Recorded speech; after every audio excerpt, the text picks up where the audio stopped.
decíamos recién, ¿no? Y la mejor manera es haciéndonos preguntas y, por supuesto, poder traer información a la mesa. Lo tenemos con nosotros, para ello también, a Martín Teruel, secretario de Salud Mental aquí en Salta. Martín, muy buen día. Hola, buen día, gracias por la invitación. Un placer tenerlo aquí y bueno, recién hacía como un repaso a grandes rasgos de la impresión y no solo sensación, sino de muchos que se refleja en los hechos. Pero yo quisiera saber, ¿no? Hablaba de lo que dice la Organización Mundial de la Salud en relación al mundo. Hablábamos de las cifras en Argentina. ¿Qué pasa en Salta? Permítanme agregar Sí, otro dato. Sí. En el mundo, en los países centrales, se estima que la brecha de acceso a tratamiento por salud mental es 1 en 7 y en los países del hemisferio sur 1 en 12. ¿Qué quiere decir esto? Que en los países más importantes, cada 7 personas que necesitan atención, una la recibe, y en los países emergentes, subdesarrollados o más pobres, esa brecha es todavía más escandalosa. Es una persona cada 12. Así que realmente el escenario de la salud mental en un mundo, en un país y en una provincia como la nuestra, atravesada por complejidades, por problemáticas sociales, por muchas situaciones de angustia, el escenario es realmente muy, muy complejo y muy difícil. Y bajo esta, porque yo hay algo que ahí quería señalar también, que ahora lo estoy recordando, que es a nivel ciudad, por ejemplo, hay un intento puntual y muy loable del Consejo Deliberante, que es la creación de un programa para la prevención y abordaje sobre la salud mental, ¿no? En adolescentes y jóvenes. Entiendo que como programa tendrá acciones más específicas que hacen a la concientización. Pero, ¿qué reflejan los números hoy puntualmente? ¿Hay estadísticas? Sería una primera pregunta. Sí, nosotros trabajamos desde nuestra Secretaría y el Ministerio de Salud en lo que se denomina vigilancia epidemiológica, que es poder ir haciendo un seguimiento de los tipos de consulta, los motivos de consulta, las problemáticas que atraviesan las personas que llegan a recibir atención. Y en el caso puntual de los dispositivos para atención de consumos problemáticos, nosotros en los últimos 2 años ha crecido cerca de un 50% la cantidad de personas que se han internado para hacer tratamientos de rehabilitación y ha crecido alrededor de un 35% la cantidad de personas que hacen un centro de día. Un centro de día, quiero explicar, es una metodología de trabajo muy parecida a la internación, solo que la persona no pernocta en ese lugar, pero puede estar en la institución, pongamos, desde las 8 hasta las 20 horas, haciendo distintas actividades terapéuticas, formando parte de grupos, recibiendo la asistencia profesional. Así que ha habido un incremento de las personas que accedieron a ese tipo de tratamientos.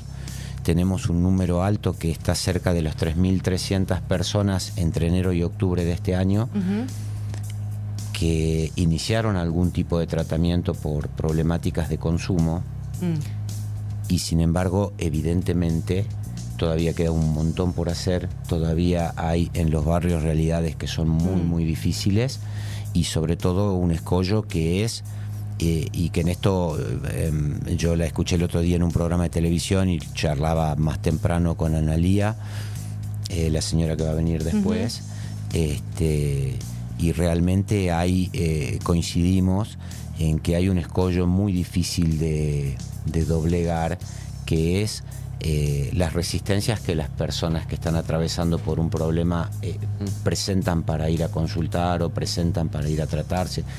Hay listas bien diversas en estas problemáticas. Esto que decía, ¿no? El hecho de que haya estadísticas significa que hay números, o sea, cosas que se están viendo y reflejando. Quizás, digo, como decía, todavía son las situaciones más escandalosas, incluso creo que de la que se reflejan los números. Pero que haya números significa que hay espacios abiertos también. A eso voy, ¿no? Digo, hay espacios de contención. Sí, pero además dijiste algo, Carla, que me parece clave. No hablamos de números, hablamos de personas, ¿no? Sí, claro. Y hablamos de familias, y hablamos de redes sociales o de grupos de pertenencia. Yo quiero contarles, porque estamos claros en la magnitud de los problemas que hay en materia de salud mental, incluidos los consumos de drogas. Y quiero contarles los esfuerzos que se hacen, aunque no sean suficientes, aunque todavía queda, como decíamos, mucho camino por andar. Pero en la provincia de Salta, en salud mental en general, hablando de consultorios de hospitales en toda la provincia.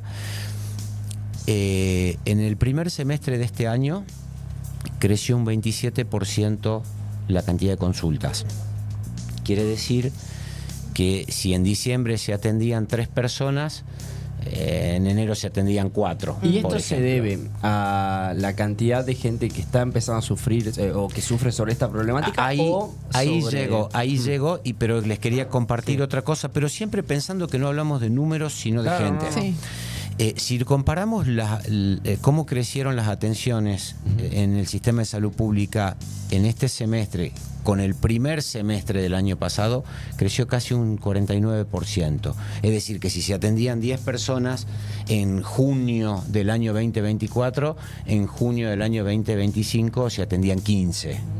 O sea, para que se dimensione. Sí. Y eso tiene que ver, primero, con que hay mucha gente sufriendo problemáticas de salud mental, angustia, ansiedad, depresión, consumos de drogas, psicosis, esquizofrenia. Eso es un dato, ¿no? Hay mucha gente padeciendo. En segundo lugar,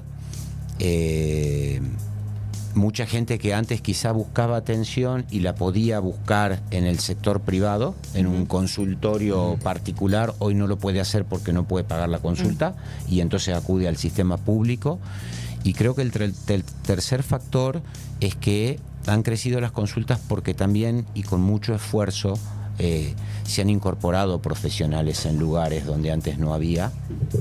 Y bueno, obviamente las consultas crecen porque las personas pueden encontrar un profesional que las atienda. Y porque se habla más, creo, también de salud mental en ese sentido, ahora, ¿no? Porque obviamente sigue habiendo el tabú, sigue estando el tabú de la salud mental en muchos aspectos, también en muchas edades, pero creo que se habla un poco más, o por lo menos los jóvenes intentan naturalizarlo de una manera en la que quizás personas de otras generaciones no. Sí, se habla más, pero también en eso hay que señalar algo. Se habla más, pero ¿cuándo se habla? Claro. Cuando alguien falleció, cuando sucedió una situación dramática, cuando tiene una repercusión mediática, entonces la prensa habla. Y a mi criterio no siempre con la perspectiva de generar una reflexión, ¿no? Pero muchas veces también pasa que en las redes sociales siento que es un ecosistema en el cual sí se habla mucho. Hoy más que, o sea, hoy siento que, no sé si puede ser para bien porque se habla un montón. Y digo, el para mal, por ponerlo en algún lugar, sería que se empieza como a hablar tanto, al punto tal, lo decíamos el otro día, en el top 3 de funciones para qué se usa un chat GPT, para consultas psicológicas. Pero después vemos influencers, entrevistas o gente que pone su celular y cuenta una situación. Entonces, de alguna manera u otra siempre se está hablando, y creo que por la narrativa digital y este ecosistema digital, es como que, así como cualquiera puede hablar y decir algo, en términos de salud mental también, ¿no? Que no significa que esté bien que todos digan algo. No, por eso digo, es como depende de dónde lo mires. O se habla mucho, pero quién lo dice también. Está, ¿no?, bien, y claramente todos podemos hablar porque todos somos sujetos que tenemos nuestra salud mental o lo que nos falta de salud mental. Sí. Entonces, ese no es el problema, y en ese sentido, yo no digo que esté bien o mal. Yo creo que es importante, y coincido con el editorial, que hay que hablar, que hay que romper el silencio. Lo que no se habla se actúa, lo que no se dice retorna de la peor manera. Entonces hay que hablar. Lo que digo es que cuando estos temas se ponen en conversación y en discusión, porque se puede discutir qué hace la salud pública, qué falta, qué hace el sector privado, qué no hace, qué hace la comunidad, cómo miramos el problema. Digo, hay muchas cosas que se pueden discutir.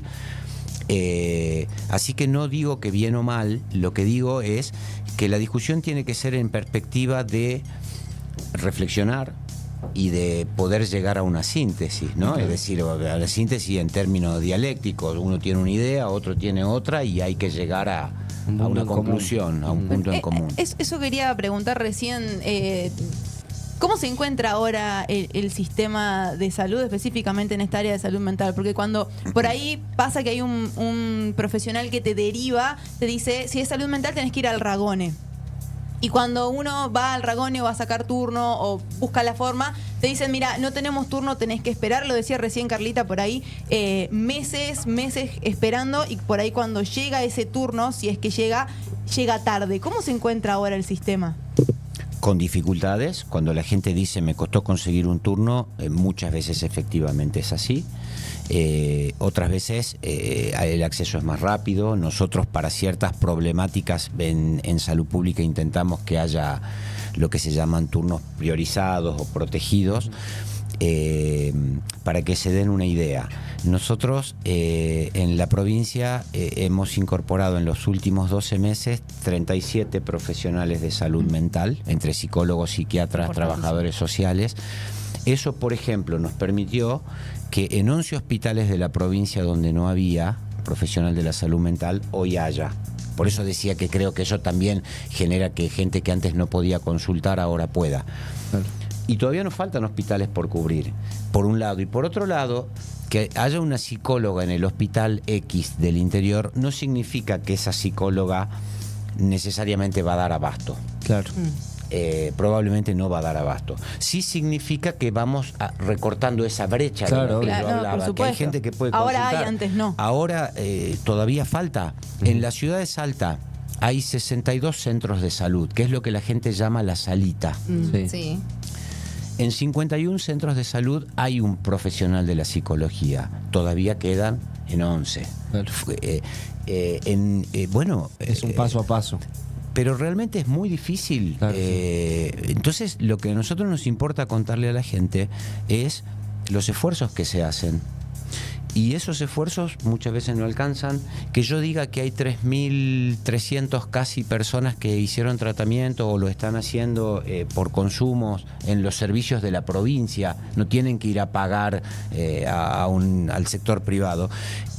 Que yo cuente eso y que hable de eso a una mamá que perdió a su hijo, o a una mamá o a una familia que no puede lograr que ese pibe o esa piba acceda a un tratamiento, no le sirve de nada. Claro. Entonces, por eso digo, no hablamos de números, hablamos de personas, hablamos de dolor, pero sí creo que es importante que se sepan los esfuerzos que se hacen. Ahí quiero hacer varios puntos. Veía en otras entrevistas, leyendo un poco más para abordar datos. Vos sabés que en el tema de los psicólogos, antes desde el mismo colegio, hacían juramentos cada 6 meses y ahora cada 3. Quiere decir que hay con unos 25 o 30 nuevos profesionales por ceremonia. Quiere decir que hay más gente interesada en estudiar la carrera y que obviamente más profesionales dentro de este marco que se necesita de estos profesionales. Después también hablaban de la creación de esta residencia interdisciplinaria de salud mental comunitaria, lo muy importante que es salud mental y consumos problemáticos. Eso, pero también eso, ¿no? Hablar del alcance de esto, del federalismo internamente, como porque uno por ahí se habla de, por ejemplo, ahora en la capital, ni hablar qué pasa en las comunidades. El otro día lo decíamos, en Morillos, chicos de 10 años con adicciones y que prohíben y multan la venta de combustible en bidones porque terminan drogándose con eso. Entonces digo, fíjense, ese es el mapa de nuestra provincia. Que existan estas medidas es más que importante, así como el programa en el Consejo. Y en relación a lo que recién decíamos también, hay otras cuestiones. Obviamente que sería muy injusto atribuir todo esto a infraestructura y turnos. Hay una cuestión de leyes también. Esta reforma de las leyes es muy importante porque hay por ejemplo, el tema de la internación. Cuando ya vos ves que la situación está desbordada, no es tan fácil como parece. Muchos de los casos terminan siendo judicializados para poder avanzar hacia una internación propiamente dicha. Y ahí veía que un especialista, hay un artículo en esa ley de la salud mental que es el tema de...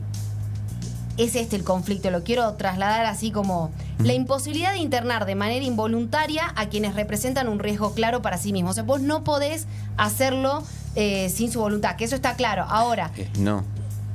Sí, perdón. No, que completes, yo te digo. Sí, y acá lo que hablan es que la norma queda atrapada en una doctrina que es la del peligrosismo. Y el peligrosismo quedó como a voluntad de quien la interprete, si es peligroso o no. Y ahí es donde después sumale las medidas más restrictivas que tiene cada lugar, como por ejemplo el Ragón en Salta. A ver, este es un tema que lo hemos discutido desde, yo diría incluso antes de que se sancionara la ley de salud mental. Porque también hay que decir que esa es una ley que se discutió mucho. Participaron asociaciones profesionales, universidades, colegios y grupos, sectores de la comunidad. Familiares de usuarios, pacientes, etcétera. No es que no se discutió. me parece que también hay que pensar en la noción del daño. Porque una cosa es pensar en el riesgo o el peligro y otra cosa es, bueno, también pensemos en el daño. Una persona que está en una situación de mucho daño por el consumo, por su cuadro psicopatológico, por lo que sea. Pero también hay una cuestión ahí operativa que es compleja, porque cuando yo te interrumpí y pido disculpas diciendo no, es es la ley de salud mental establece la internación involuntaria como una posibilidad. Es decir, en la ley de salud mental está dicho, es cierto que si hay riesgo cierto inminente, etcétera, pero sí, no es que no se puede internar a alguien contra su voluntad. Lo que pasa es que la operatoria de eso no está definida. Claro. Doy este ejemplo. Entra el criterio de cada En quien. la guardia de un hospital, y si vamos a un hospital, por ejemplo, del interior, porque los hospitales de Salta Capital o de algunas otras ciudades de la provincia son más grandes y tienen más equipo en la guardia. Pero supongamos que vas a un hospital donde en la guardia están ustedes dos como profesionales de salud en la guardia. Y me traen a mí, que estoy con una excitación psicomotriz, un cuadro de agresividad, no quiero, digamos, acceder a la entrevista, no quiero tratarme, ustedes me proponen que me convendría que me quede esa noche hospitalizado, etcétera, y yo me niego, entonces entraríamos en el terreno de lo subjetivo. No, bueno, ustedes pueden pensar, tenemos que hacer una internación involuntaria. Ahora, ¿cómo lo hacemos? Ustedes me van a agarrar a mí, se van a poner a boxear con el paciente, a taclearlo. Entonces tenés que dar parte a la policía para que pida autorización un juez, para que si esto, internación involuntaria, es viable, porque si no es, el equipo del enfermero tiene que, digamos, privar de su libertad a una persona que no se quiere quedar. ¿no? Y hasta que vos haces todo ese circuito, el paciente está a 50 kilómetros de distancia. ¿Y eso cómo cambiaría? Porque es muy burocrático. No, sí, es burocrático, además porque en algún sentido se ajusta a derecho, porque obvio. Vos no me podés detener a mí sin una orden judicial. Pero, o en todo caso, eso también hay que rediscutirlo. Claro.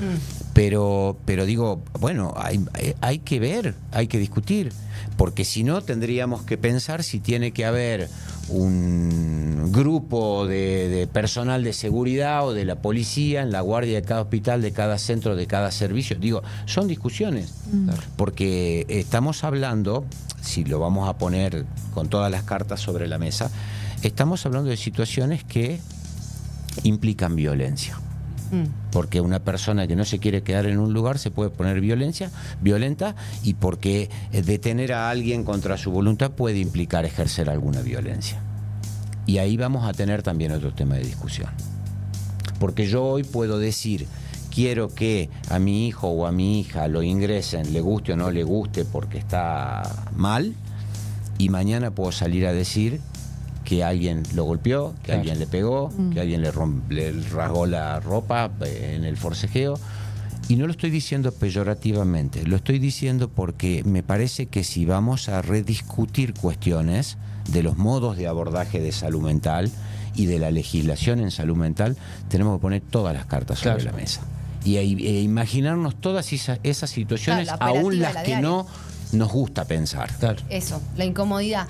Martín, yo necesito preguntarle, para quienes nos están viendo o vayan a verlo a esto, veníamos hablando de, bueno, cuáles son las estadísticas que se manejan, qué es lo que se está haciendo, qué es lo que falta, pero si sabemos de alguien que está pasando por una situación o nos está pasando, ¿qué hago en Salta? Perdón, sí, y 2 minutos o 1, porque Rocío me hizo una pregunta y yo no la respondí. Lo que trabajamos y buscamos es que cuando se piensa en la atención de salud mental, no se piense solo en el Hospital Ragones. El Hospital Ragones es un hospital de especialidad, es un hospital que tiene una guardia con siempre profesionales de la salud mental, pero lo que nosotros estamos intentando promover, y por eso incorporando recursos humanos, es para que una persona pueda buscar la consulta en el centro de salud para ser asesorada, para ser atendida. Si obviamente el centro de salud tiene una capacidad de respuesta que es limitada, no es un hospital. Si la persona necesita una atención de mayor complejidad, entonces se pueda derivar. Si hay un cuadro de urgencia, por ejemplo una intoxicación aguda por drogas, es la guardia de un hospital general. Y en esto, si no pensemos, ¿qué creen que pasa en Morillo, por ejemplo? Claro. Porque no hemos estado trabajando en Morillo. Cuando se intoxica un chico por inhalación de nafta o por beber alcohol etílico, lo tiene la guardia del hospital. Y el hospital de Morillo no tiene un psiquiatra de guardia. Entonces, es empezar a promover, y esto también es desmitificar la salud mental, es dejar de pensar que hay un solo lugar, ¿no?, que además está emplazado. Ustedes vieron cómo se diseñó urbanísticamente la ciudad. El cementerio, el loquero y la cárcel. ¿No? Sí, por Dios. Bueno, está todo ahí. Que en un lugar que evidentemente cuando se edificaron esos sitios, ahí no había nada. O sea, lo más lejos posible del ejido urbano. Más marginado.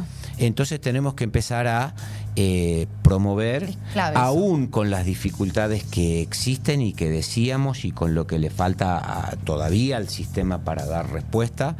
Y finalmente, porque esto también me parece que hace a la reflexión, y no es panfleto politiquero, cuando la gente elige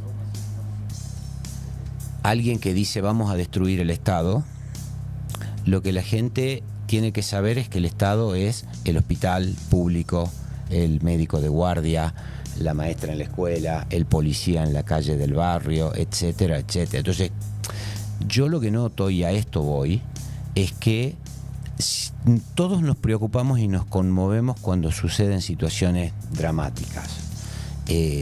Creo que ha llegado el momento de que pongamos la discusión en términos amplios, reflexivos.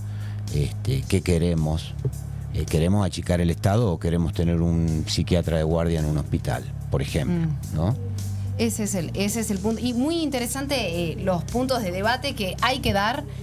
Para mí es súper esto que acabas de decir, Martín, de fíjate dónde está emplazado el Hospital de Salud Mental. Habla de un concepto, una forma de ver que responde a otros tiempos. Y creo que estos tiempos, así como hablamos de modernización, ameritan así como planificación urbana en eso. Habla del concepto de dónde están puestas nuestras prioridades también, ¿no? Y que todas estas acciones que se vienen haciendo estén acompañadas, articuladas, y que lo podamos ver reflejado en todo. Quiero agradecerte el tiempo que te has tomado para venir. Es muy importante que hablemos de este tema y, por supuesto, ante cualquier novedad en relación a la salud mental en Salta va a ser más que bienvenido poder escucharlo y compartirlo, ¿no? Por favor, y lo que me queda por decir para redondear la pregunta es, la Secretaría tiene también un centro de consulta y orientación que queda en la calle Sarmiento 491, donde una persona que está atravesando consumo o un familiar puede ir sin necesidad de pedir turno y va a ser atendido. Bien. Eso es importantísimo, lo compartimos al dato. Lo tenemos con nosotros al secretario de Salud Mental, Martín Teruel, quien muy amablemente se puso a disposición para hablar, para compartir información y que le sirva a alguien del otro lado. Y hablábamos de este tema. Él nombraba... Sí. Perdón, acá hay una pregunta en el chat que me parece súper importante. Igual creo que lo respondió, pero no quiero dejar. Fati nos dice, ¿en Salta hay alguna guardia psiquiátrica o psicológica donde acude una persona con una emergencia por intento de suicidio? Sí, claro, es clave responder eso. En el sistema de salud pública hay una atención que es infantil y adolescente, que es el Hospital Público Materno Infantil. Cuando la persona tiene hasta 15 años, la urgencia de salud mental es atendida en la guardia de ese hospital. Cuando la persona es mayor de esa edad, está la guardia del Hospital Ragone. Y lo que vengo planteando y estaba mencionando recién es que eso tiene que extenderse. Claro. Que en los otros hospitales también pueden haber guardias ligadas básicamente a la psiquiatría o a la psicología. Bien, gracias. Súper claro, ¿eh? Te decía, Martín...